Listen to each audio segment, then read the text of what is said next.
بسم الله الرحمن الرحيم الحمد لله وأفضل الصلاة وأتم التسليم على سيدنا محمد وعلى آله وصحبه أجمعين. Salam alaikum wa rahmatullah. Dieu dit dans le Saint-Coran, dans la sourate Al-Baqarah. Je ne sais pas si vous avez déjà lu la sourate Al-Baqarah. La sourate Al-Baqarah insiste beaucoup sur les enfants d'Israël, Banu Israël. Il y a énormément d'histoires sur les Banu Israël. Et quand Dieu nous parle des Banu Israël, en fait, il nous parle à nous-mêmes en nous disant ne leur ressemblez pas dans ce qu'ils avaient de mauvais. D'ailleurs, le hadith du prophète sallallahu alayhi wa sallam va dans ce sens, puisque le hadith dit ne suivez pas les Banu Israël dans leur égarement, ne les rejoignez pas dans ce qui les a éloignés de Dieu. Et un autre hadith qui nous avertit en disant vous allez les suivre pas à pas, malheureusement.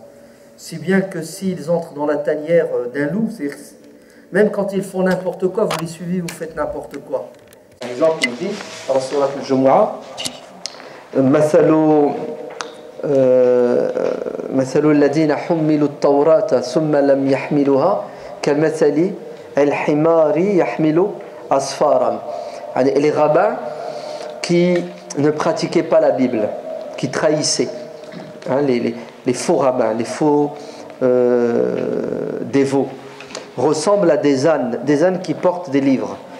Est-ce parce qu'un âne a sur son dos des livres qu'il est savant? Pas du tout. Un âne reste un âne. Mais Dieu nous dit attention, chers imams. Vous entendez?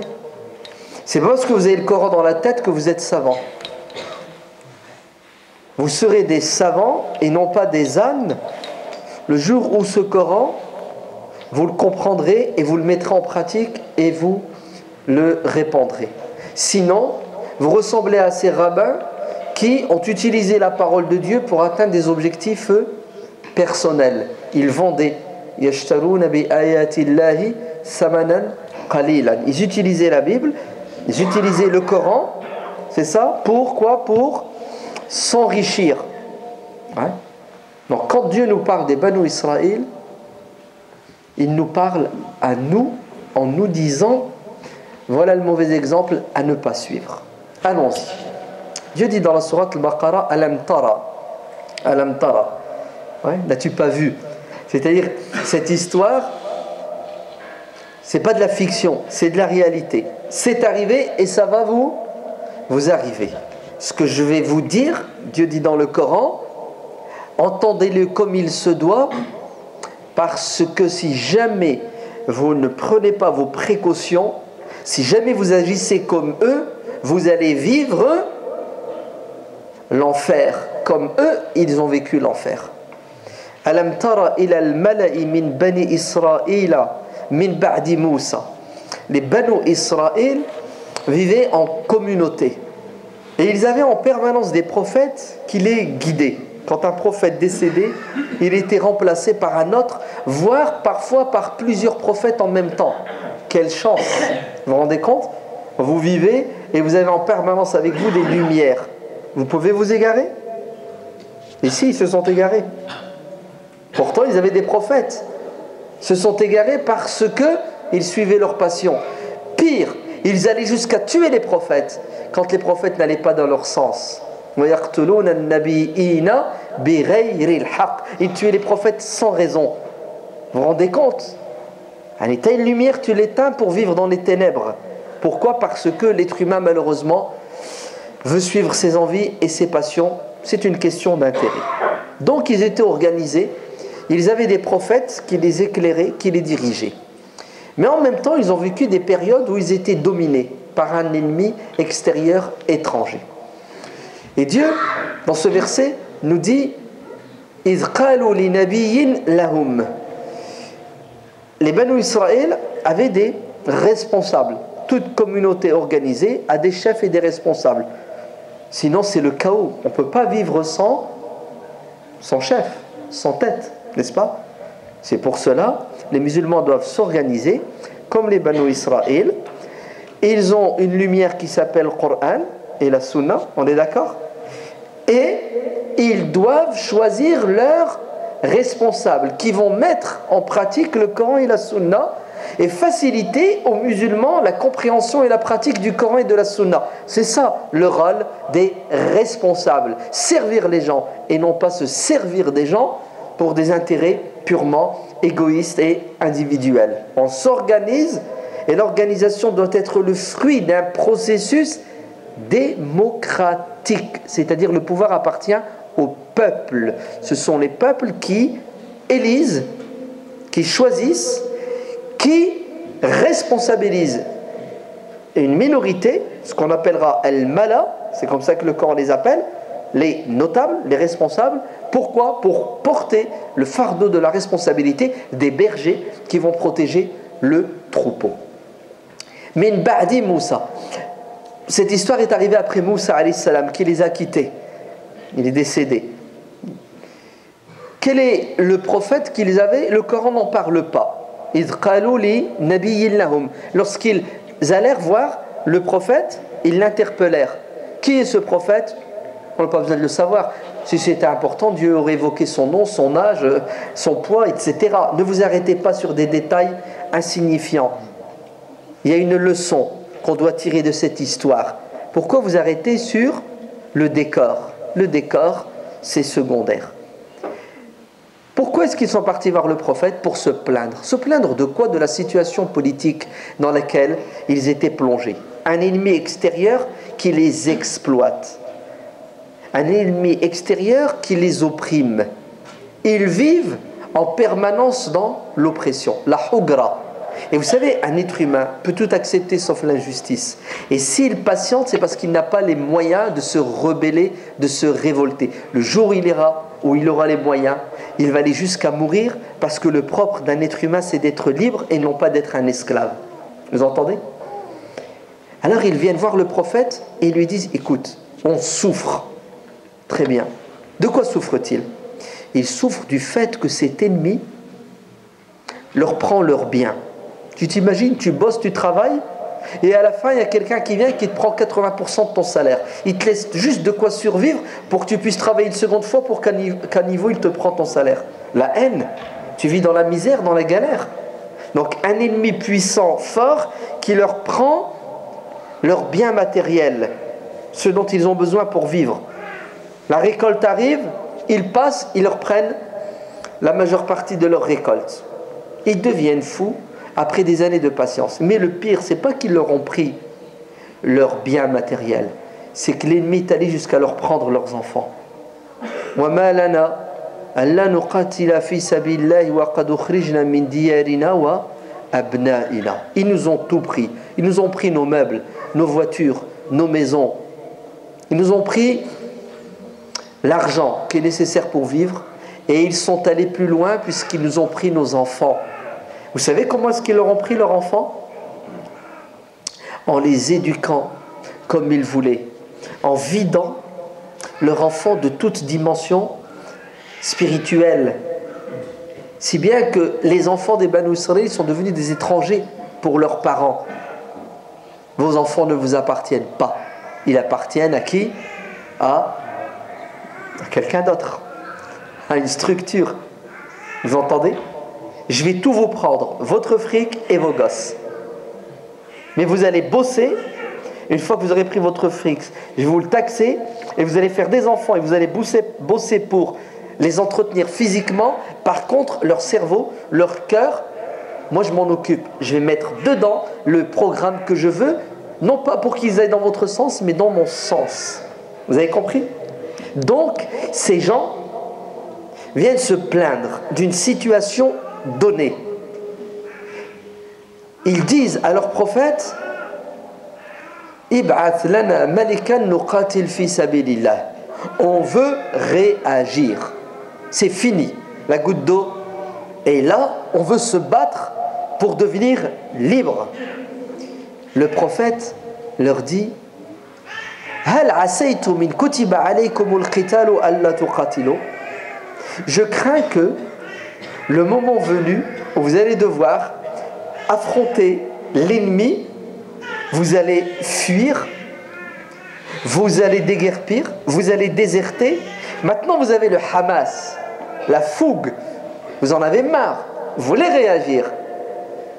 Mais moi je vous connais, bande de Banu Israël, chers musulmans. Ça va, je vais pas à chaque fois... ouais, vous comprenez, on parle de qui? Des Banu Israël ou là des Banu Muslimin? Nous parlons des Banu Muslimin ta'aliyum. C'est ça que le Coran nous dit. Je crains, moi en tant que prophète, que c'est juste une excitation et une réaction. Et quand il va s'agir de mettre la main à la pâte, il y aura la défection totale. Vous allez tous vous barrer. Tout ce que vous savez faire, bande de Banu Israël, c'est pleurer sur votre sort. Et ensuite, vous voulez réagir. Et après, vous fuyez votre responsabilité. Ils lui dirent, oh non, t'inquiète. Si on est venu te voir, c'est parce que on ne peut plus patienter. T'as vu ce qu'ils nous font? Très bien, je vais vous prendre au mot. قال لهم نبيهم إن الله بعث لكم طالوت ملكا. Très bien. Dieu m'a dit de vous dire qu'il a désigné comme chef militaire qui va vous mener au combat, qui va définir la stratégie, ouais, un homme parmi vous qui s'appelle Talut. Normalement, affaire classée, c'est ce que vous m'avez demandé. Vous voulez un chef pour vous mener au combat. Donc, je suis prophète. Dieu m'a inspiré. C'est lui, Talut. Il devrait dire Sami'na wa ata'na. On a compris. En plus, c'est ce qu'on a demandé. Regardez. Qalu anna yakunu lahu al-mulku. Comment? Lui, notre chef. Lui, notre premier responsable. On n'est pas d'accord. Il n'a pas d'argent. C'est pas un noble. On aurait, sous-entendu, souhaité que Dieu désignât le chef parmi nous, les notables. Non, Dieu leur a désigné quelqu'un d'autre qui fait partie du peuple, mais qui a des qualités requises pour pouvoir mener ce peuple à la victoire. Dieu lui a donné la force physique, c'est le champ de bataille, hein, d'accord? Il faut de la résistance, il faut de la corpulence, et il lui a donné l'intelligence. Normalement, le chef doit être quelqu'un qui a des qualités pour pouvoir assumer sa responsabilité. Attention, quand vous donnez votre voix, ne donnez pas votre voix à n'importe qui. Si vous donnez votre voix à n'importe qui, le n'importe quoi qu'il fera, c'est vous qui allez endosser la responsabilité devant Dieu et sur terre devant les êtres humains. Donc ces gens-là, en fait, ne veulent pas la solution. Car quand la solution est venue de Dieu et qu'elle n'allait pas dans leur sens, qu'elle ne leur plaisait pas, et ils se sont rebellés. Ils ont dit on n'est pas d'accord avec le choix divin. On ne veut pas de Talut comme chef. Mais attendez, pourquoi vous êtes venus? Pourquoi est-ce que vous m'avez pris la tête et vous m'avez demandé de vous choisir un chef? Et je viens de vous dire que c'est Dieu qui le choisit. Vous n'allez quand même pas remettre en cause le choix de Dieu. Vous êtes culottés, bande de croyants. Vous avez vu comment étaient les Banu Israël? À la carte, la religion, quand ça leur plaît, quand ça les arrange. Alors il faut sortir l'artillerie maintenant, lourde, pour qu'ils acceptent Talut comme roi. Vous savez ce qu'il va leur dire le prophète? Il a dit écoutez, la preuve que c'est la bonne personne, on dirait subhanallah que le choix de Dieu n'est pas suffisant. Le fait que Dieu ait dit que c'est Talut, c'est pas suffisant. Il faut leur ramener des preuves concrètes, matérielles, parce que ce sont des matérialistes. La preuve que c'est lui qui doit être votre chef, c'est que les anges vont vous ramener l'arche dans laquelle se trouvent les reliques de Moussa et de Haroun.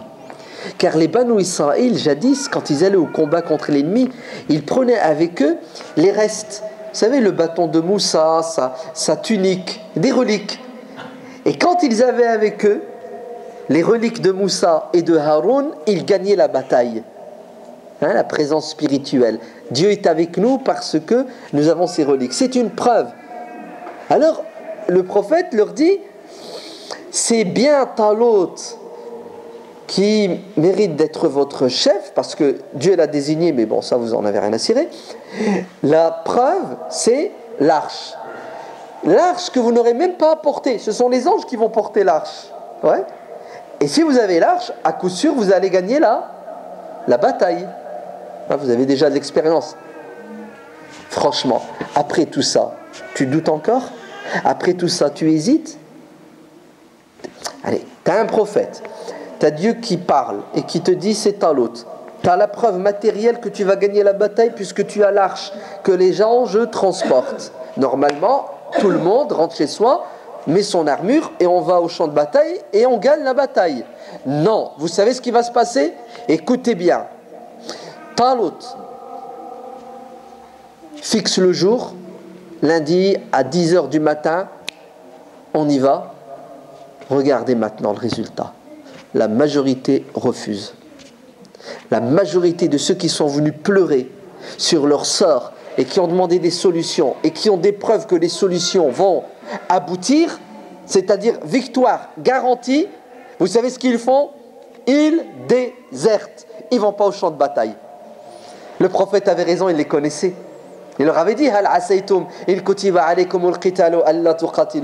j'ai l'impression que le jour J, quand il va s'agir de mettre la main à la pâte et que vous devrez aller au champ de bataille, vous allez tous fuir. Je vous connais. Tout ce que vous savez faire, c'est pleurer sur votre sort et vous attendez le Mahdi pour résoudre vos problèmes. Talut est contraint d'aller au champ de bataille avec une minorité. Et la majorité va devenir spectatrice. La majorité va regarder la minorité qui va aller faire astaghfirullah, le sale boulot. Et puis si vous ne voulez pas partir, apparemment, c'est que c'est un sale boulot. Et Talut s'en va avec une armée bien affaiblie, vous êtes bien d'accord? Et là, il va les éprouver. C'est un chef militaire. Et une armée ne peut gagner que seulement s'il y a de l'ordre, c'est-à-dire un responsable, des soldats dont le propre est d'obéir au chef. Quand ça plaît, quand ça déplaît. Je ne sais pas si vous avez fait votre service militaire, mais c'est comme ça que ça marche. Tu n'obéis pas, t'es viré, t'es dangereux d'ailleurs. Et il arrive et il leur dit, nous allons traverser un fleuve. Il fait chaud, ils ont soif, ils ont fait des kilomètres. Ils n'ont qu'une envie, c'est de boire, c'est de prendre une douche. Et vous savez ce qu'il va leur dire? Vous n'avez pas le droit de plonger dans cette eau, ni de boire l'eau de ce fleuve. Sauf une poignée, un petit gobelet, pas plus. Celui qui boit plus que cela, je le renvoie chez lui. C'est-à-dire, je n'ai pas besoin de soldats qui ne m'obéissent pas. Si vous n'êtes pas capable de résister face à une épreuve qui s'appelle la soif, a fortiori, vous ne résisterez pas face à une épreuve qui s'appelle la mort. C'est-à-dire, aller au champ de bataille et vous avez une chance sur deux de ne pas revenir. Vous savez ce qu'ils vont faire? فَشَرِبُوا مِنْهُ إِلَّا قَلِيلًا مِنْهُمْ. La majorité va désobéir au chef Talut et ils vont boire jusqu'à satiété l'eau du fleuve. Allahu Akbar. C'est incroyable. On dirait que c'est intrinsèque à leur personne la désobéissance, la rébellion. Attendez, ils ont toutes les preuves que Dieu est avec eux et ils n'arrivent même pas à dire non à un verre d'eau. La majorité rentre, retourne. Talut continue son chemin. Vous avez vu que l'armée fond au soleil des passions et de la désobéissance. Et lorsque cette minorité de croyants convaincus, lorsqu'ils aperçoivent l'armée de Goliath, Jalout, l'ennemi, à votre avis, c'est la panique ou non? C'est bien sûr. Il y a de quoi paniquer. On n'est pas nombreux et ils sont hyper nombreux. Les véritables croyants qui vont jusqu'au bout de leurs convictions, vous savez ce qu'ils ont fait? Ils s'en sont remis à Dieu. Ils ont levé les mains au ciel et ils ont dit Rabbana, afrigh alayna sabran wa thabbit aqdamana wa ansurna ala al-qawmil kafirin. Seigneur, déverse sur nous des tonnes et des tonnes de patience. Parce qu'il en faut, hein. d'accord, et affermis nos pas, renforce-nous, afin qu'on ne fuit pas, et donne-nous la victoire contre l'ennemi. Résultat, fahazamuhum bi'iznillah. La minorité convaincue l'emporta sur la majorité, imbue de sa personne. 314. Talut s'est retrouvé au champ de bataille face à un ennemi. Le Coran ne nous dit pas combien était le nombre de soldats de Goliath, Jalut. Comme ça, on peut tous imaginer. 1000, 10 000, 100 000, on ne sait pas. D'accord ? وَكَمْ مِنْ فِئَةٍ قَلِيلَةٍ غَلَبَتْ فِئَةً كَثِيرَةً بِإِذْنِ اللَّهِ. Regardez comment Dieu les qualifie. Kathiran, ils étaient nombreux. Par contre, Talut et les siens étaient très peu nombreux. Mais comme ils étaient convaincus, ils savaient où ils allaient, et ils avaient un projet, c'est de combattre l'injustice, et ils savaient qu'il fallait payer le prix, qu'il n'y a rien de gratuit, mais ils ont gagné la bataille. Parce que Dieu dit dans le Coran, وَمَن نَصْرُ إِلَّا مِنْ عِنْدِ اللَّهِ. C'est Dieu qui donne la victoire. Tu peux être plus nombreux et perdre, et tu peux être moins nombreux et gagner. Si Dieu veut, toutes les lois physiques, les lois de la nature sont quoi ? Sont perturbées, remises en question. وَقَتَلَ دَاوُدَ جَالُوتَ. Dans l'armée de Goliath, dans l'armée de Talut, il y avait un jeune soldat qui s'appelait David, qui deviendra par la suite le prophète Daoud alayhi assalam. Et l'histoire se termine comme ça. Quelles sont les leçons que nous devons tirer de cette histoire? C'est que toute communauté qui ne s'organise pas et qui n'a pas des responsables est vouée à subir les exactions et les injustices de ceux qui sont plus forts et plus organisés. C'est une loi naturelle. La raison du plus fort est toujours la meilleure. La loi de la jungle. Le fort mange le faible. Le maillon faible doit disparaître. Vous entendez ? Il faut être organisé, et il n'y a pas d'organisation s'il n'y a pas d'élection pour choisir des responsables compétents qui vont tirer les trains. La locomotive, ça s'appelle. 1. 2. Comment se fait-il que les Banu Israël ont attendu jusqu'à ce que la goutte d'eau fasse déborder le vase? Normalement, quand tu subis une injustice, tu réagis sur place. Ils sont venus se plaindre après avoir subi et ne plus pouvoir subir. Et ça, c'est catastrophique. Comment font les musulmans pour accepter la hugra pendant des mois et des années? Vous savez pourquoi? Parce qu'ils aiment la dunya. Parce que combattre la hugra, c'est un prix. Ah oui, il y a les arrestations, il y a les prisons, il y a les pressions, il y a parfois la mort. Et les gens ne veulent pas payer le prix. Alors ils préfèrent vivre comme des esclaves. Parfois même, ils préfèrent, écoutez bien ce que je vais dire, et c'est fort, et c'est terrible, et c'est horrible, ils préfèrent sacrifier leurs femmes et leurs enfants pour vivre. يَوَدُّ أَحَدُهُمْ لَوْ يُعَمَّرُ أَلْفَ سَنَةٍ. Vous vous rendez compte? Ils sont prêts à vivre 1000 ans à n'importe quel prix, peu importe la vie, même une vie d'esclave. Alors qu'un être humain normalement constitué ne peut vivre que libre dans la dignité. Il ne doit pas accepter de se soumettre au mal et à l'injustice. Il doit rester debout et se battre. Sinon, il va tout perdre. Comme les Banu Israël ont perdu. يَقْتُلُونَ يَسْتَحْيُونَ نِسَاءَهُمْ وَيَقْتُلُونَ أَوْلَادَهُمْ. Ils tuaient les garçons, ils laissaient les filles. Leurs femmes étaient des esclaves. Comment vous avez fait pour vivre des décennies dans cette situation? Parce que vous êtes des lâches, des peureux, vous ne voulez pas payer la facture. Et ça coûte cher, la facture coûte cher. Non. Il faut tout de suite être solidaire, s'organiser et faire barrage à l'injustice. Sinon, la gangrène va tuer toute la communauté. Troisièmement, il ne faut jamais tomber dans la réaction. Une communauté intelligente et organisée, c'est une communauté qui agit à la lumière d'une stratégie claire, nette et définie. Ouais. Si on attend de se prendre des coups pour réagir, on a perdu la bataille.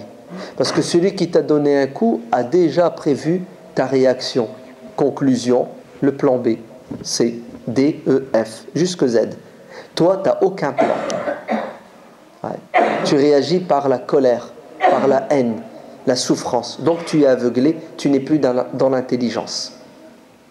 Et ça, c'est la mort certaine. Regardez en ce moment comment les musulmans sont hyper excités quant à des choses qui se passent dans notre société. Et ils te disent, ouais, on fait quoi? On va faire ceci, on va faire cela.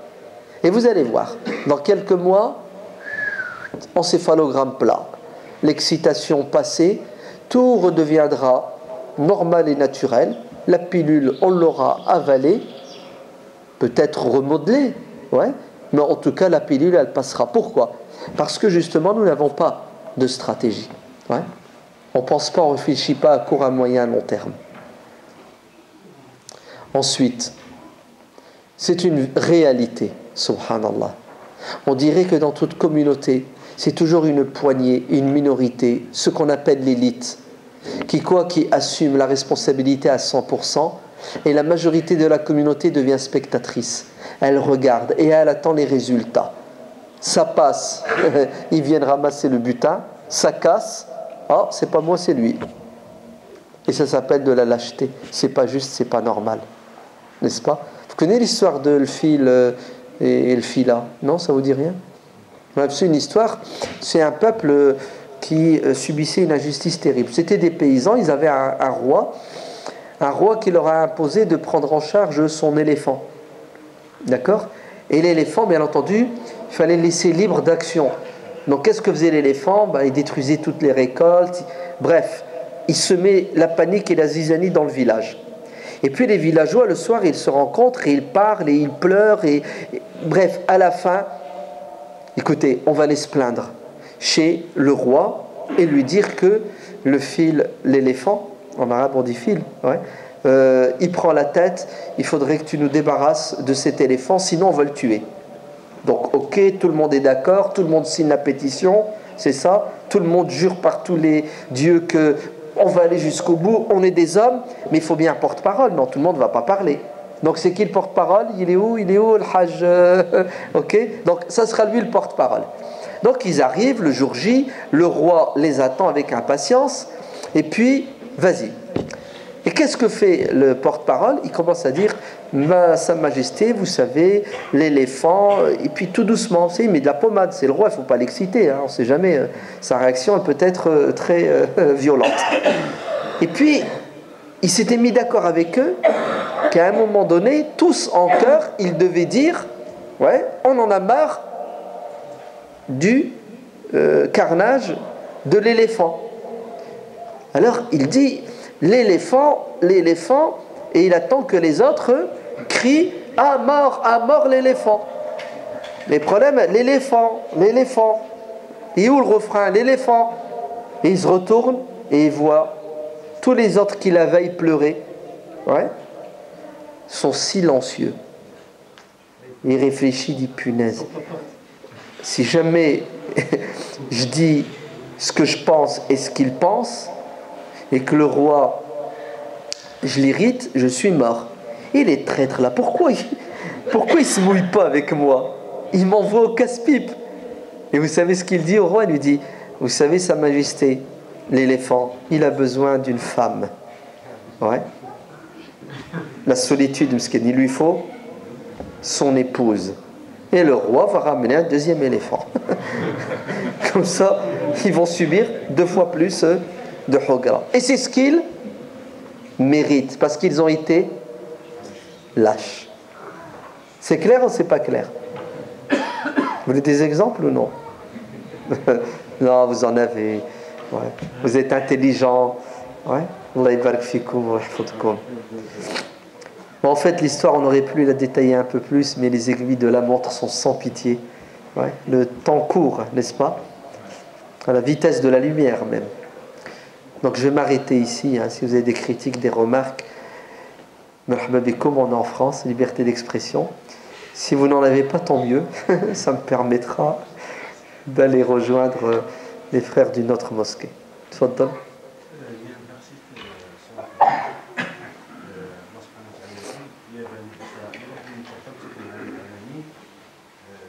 Oui.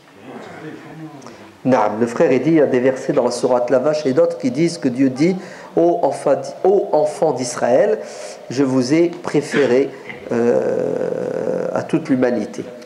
Effectivement, les enfants d'Israël à leur époque étaient la communauté des croyants qui, aux yeux de Dieu, avaient bien entendu tous les honneurs.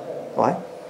Donc, faddaltukum ala al-alamin, je vous ai donné préférence sur toutes les créatures de l'époque, mais aujourd'hui les Banu Israël n'ont plus cette préférence puisqu'ils ont rompu le lien et le pacte qu'ils ont signé avec Dieu, puisqu'ils ont refusé de reconnaître les prophètes Isa alayhi salam et Mohammed alayhi salam.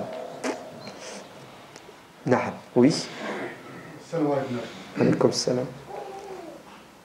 Moi, je vais revenir à un problème qui est terre à terre. Je voudrais savoir, parce que avec ma petite cervelle, j'arrive pas à comprendre pourquoi toutes les mosquées de France sont touchées par cette zizanie. Je veux dire, c'est quoi le problème? Je t'ai compris. D'abord, toutes les mosquées de France ne sont pas touchées. Certaines mosquées sont touchées par des tremblements. Ouais.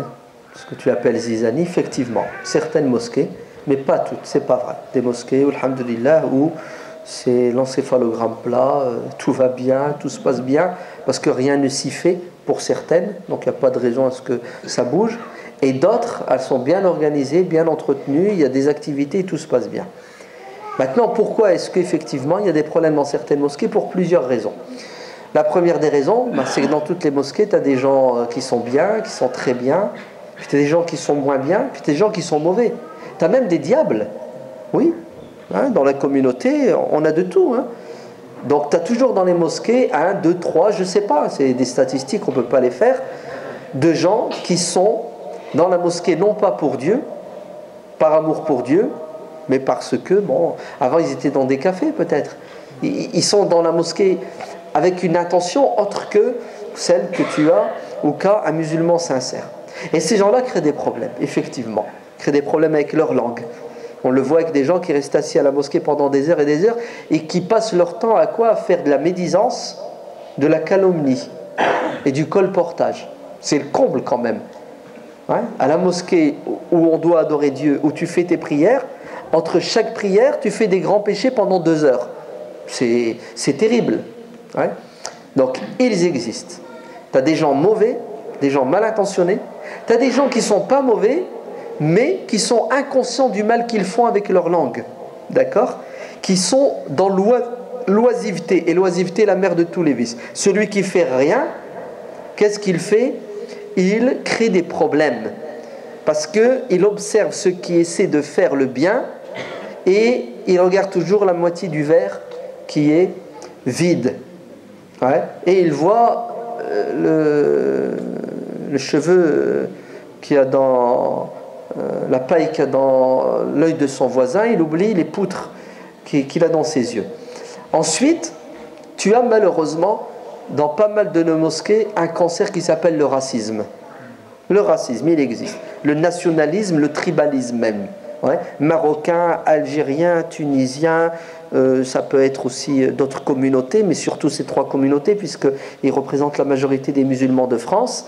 Et même à l'intérieur d'une communauté, tu as encore berbères, non-berbères, arabes, bref, un cancer qui est à l'origine de divisions, qui est à l'origine carrément de l'explosion, l'implosion de certaines mosquées.